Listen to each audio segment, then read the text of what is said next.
6 o'clock, call this meeting to order of the Board of Education regular session.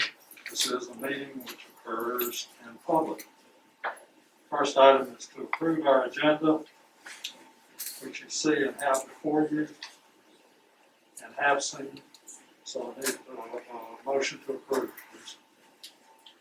So moved. So moved, Mr. Burgess. Second.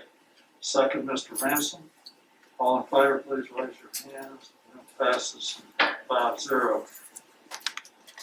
Next is approval of the minutes. We are to approve the minutes of March 8th regular session and April 12th work session. You've seen, unless you have something else, we need a motion to approve. Motion to approve. Motion to approve, Ms. Argo. Second. Second, Ms. Parrish. All in favor, please raise your hands. Passes 5-0. We have recognitions. Lisa. Thank you.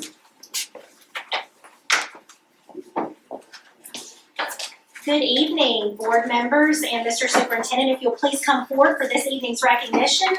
And as they come forth, I'll note that the art display this month in the hallway is provided by students of Oconee County Primary School, and their instructor is Katie Grimes.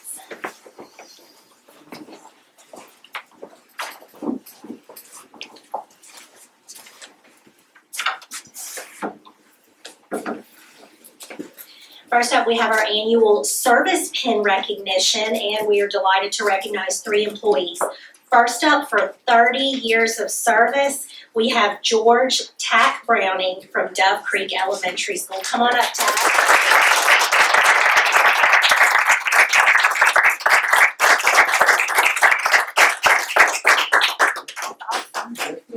Congratulations. Good job. Right here, we If I got can get the. we can get a little picture. Right here. There we go. 1, 2, 3. Congratulations.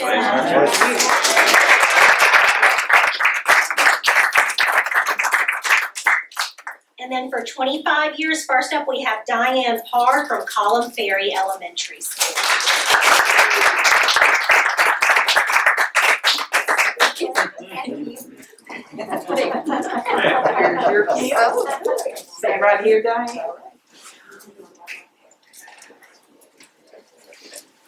Thank you.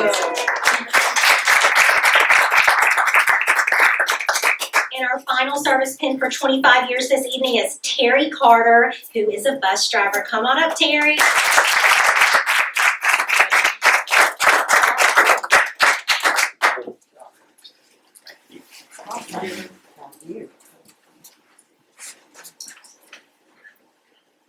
Thank you so much. Congratulations.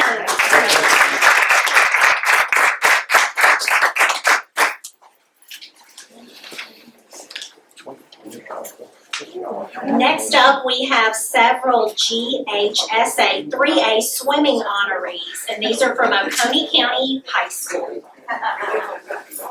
All right, first up for men's freestyle. I don't know if we have this student here. We had Ryan Wiley and Simon Casey, and I believe they're unable to be here.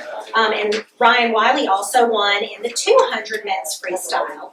All right, in the men's freestyle 400 relay, we have Garrett Johnson and Spencer Cohen, and Simon Casey and Ryan Wiley could not be in here, so we want to welcome in Garrett and Spencer.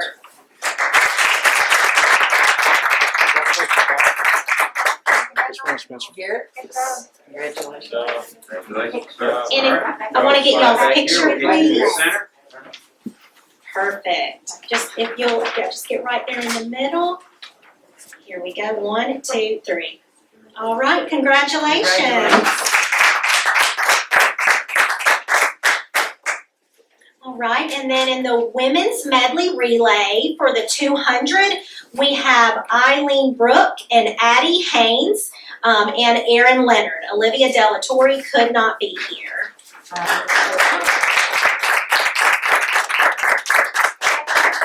And Erin is not here either. Congratulations. All right, let me get y'all's picture.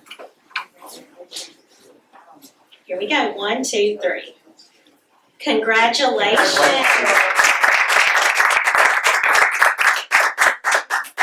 And then for women's diving, Caroline Stamps was also unable to attend, but we want to call in their coach, Madeline Osborne, for a picture as well. She did a phenomenal job with it.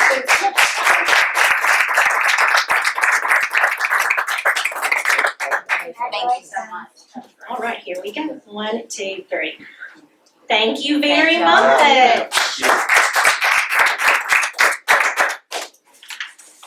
And then finally, one of the most exciting events of this past fall when our Oconee County High School Warriors were named the state football runner-ups.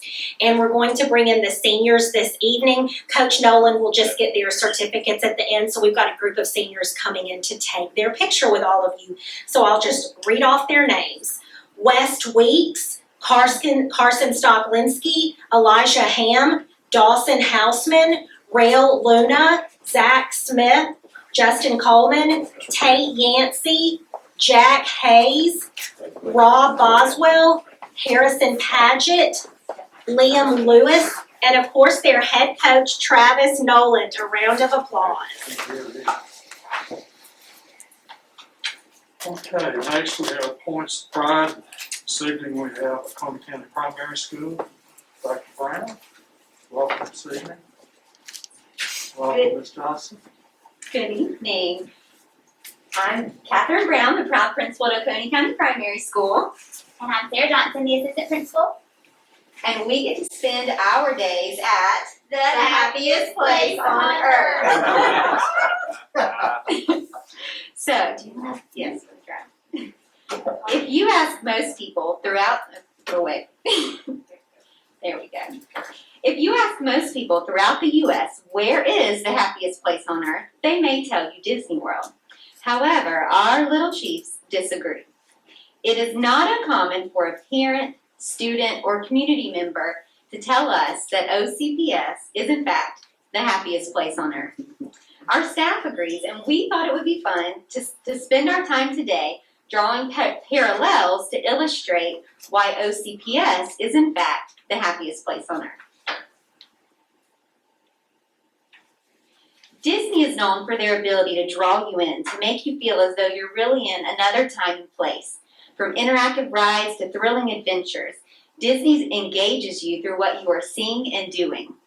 In a similar way, we want our students to connect with the world around them and to realize that the opportunity to learn is always at their fingertips, whether through virtual field trips, simulations, hands-on opportunities, project-based learning, novel engineering.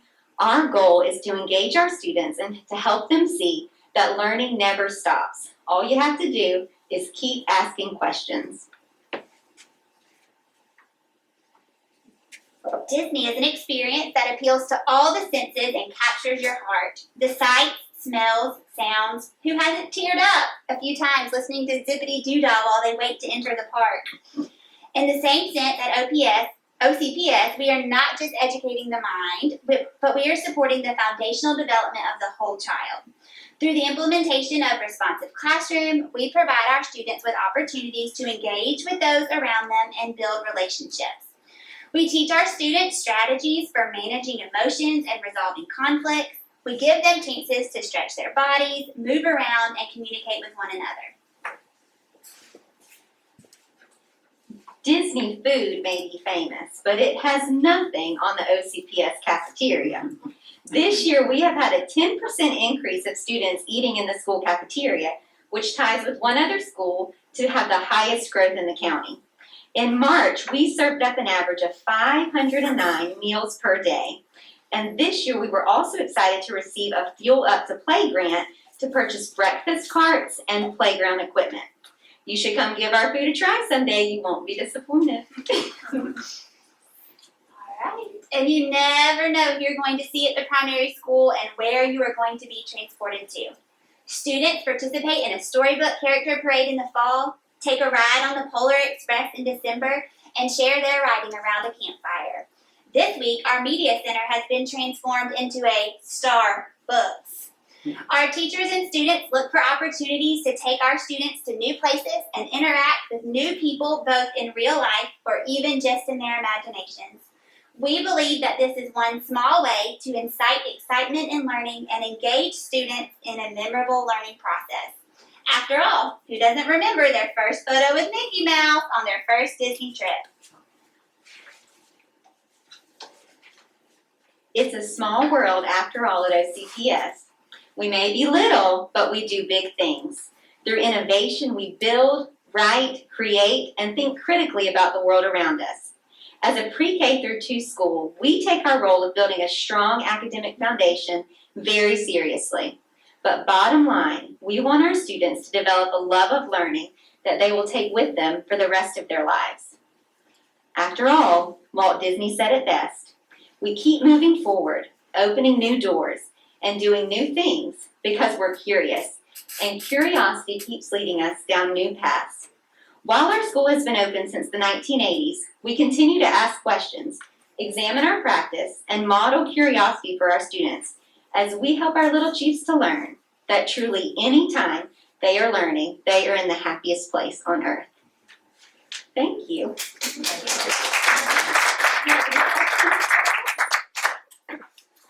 Don't have any questions?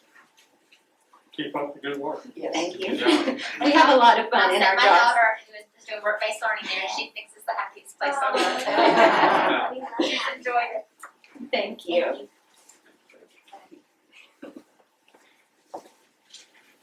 Next on our agenda is communications to the board. Business services, Sarah Allen.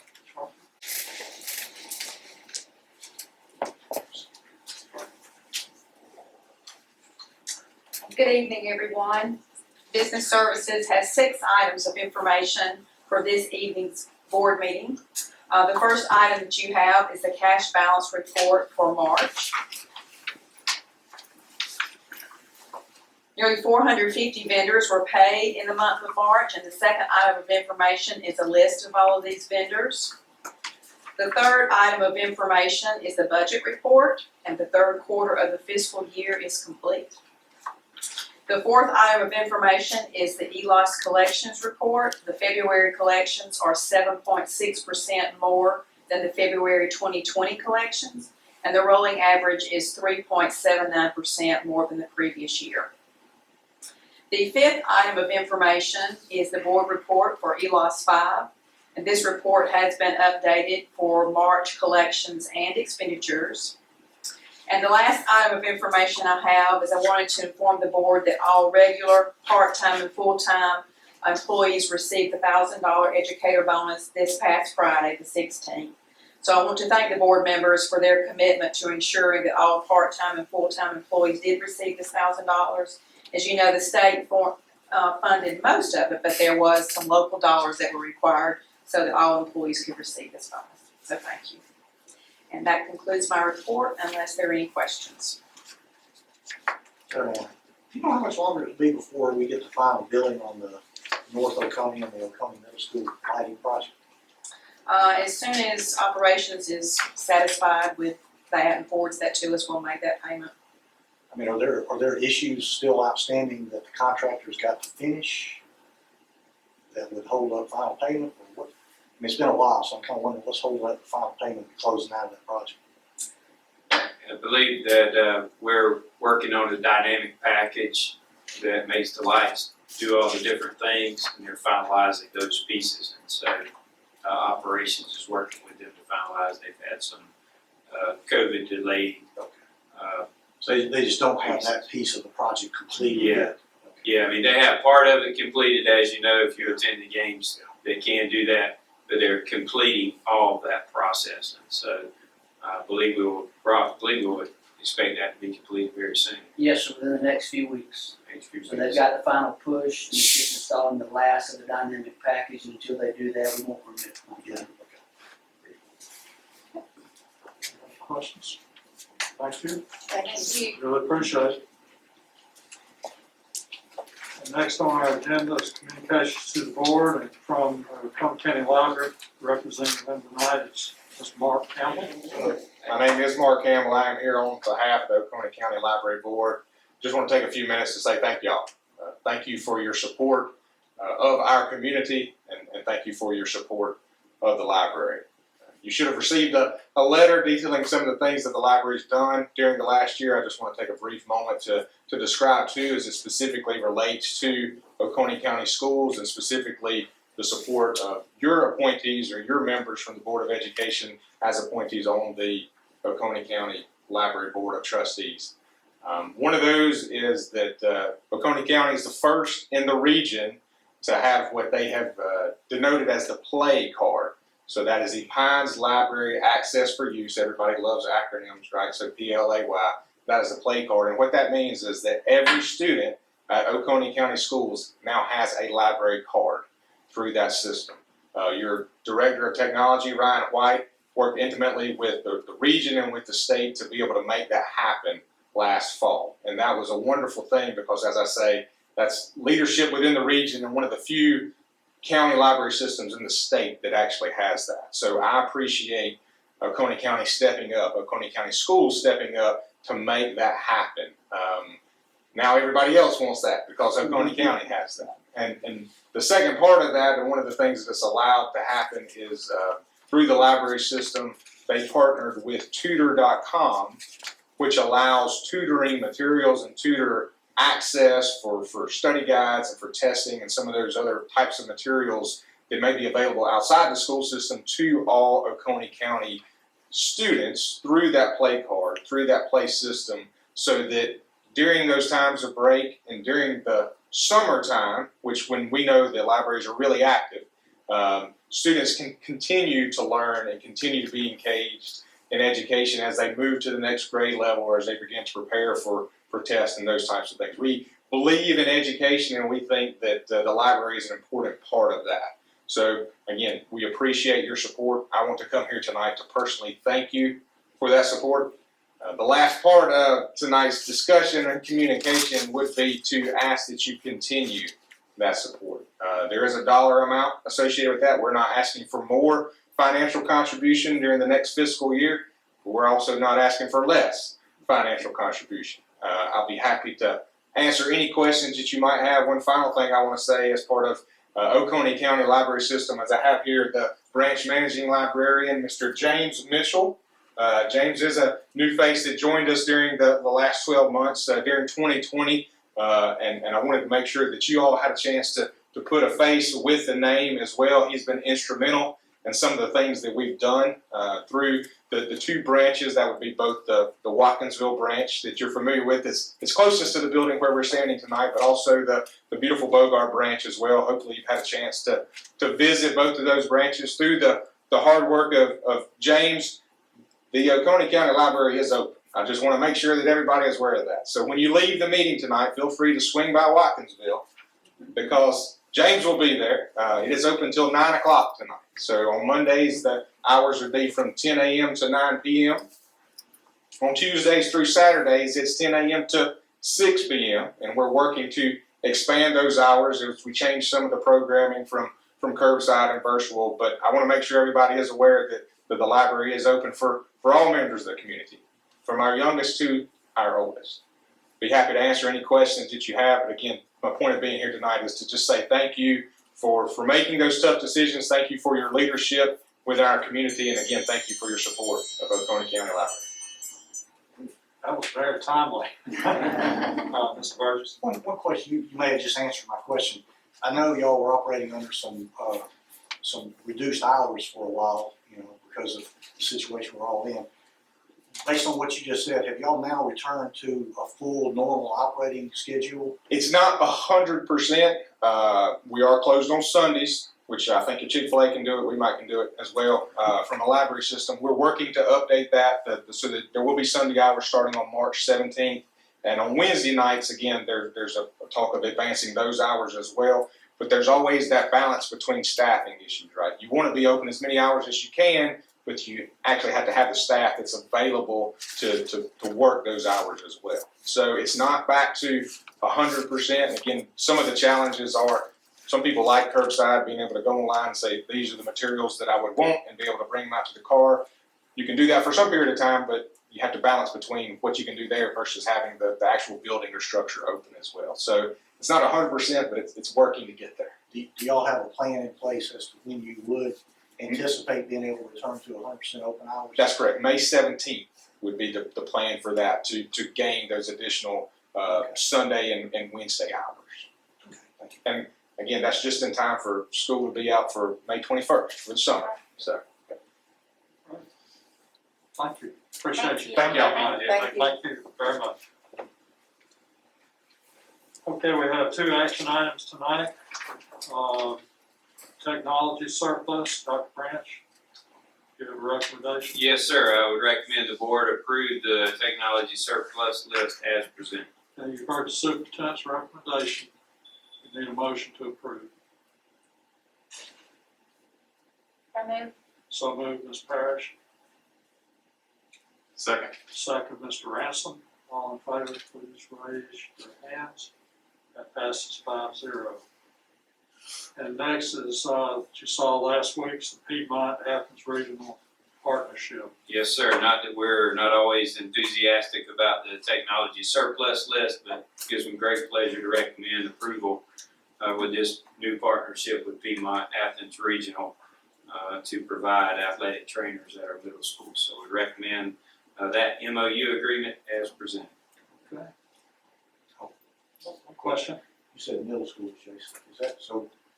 Maybe I didn't understand when we talked about this last week. This is for the 2 middle schools, not the high schools? So their primary responsibility will be at the middle schools, and then they will also supplement and assist at our high schools as well. But But the primary focus will be on the 2 middle schools? yes, sir. Oh, okay.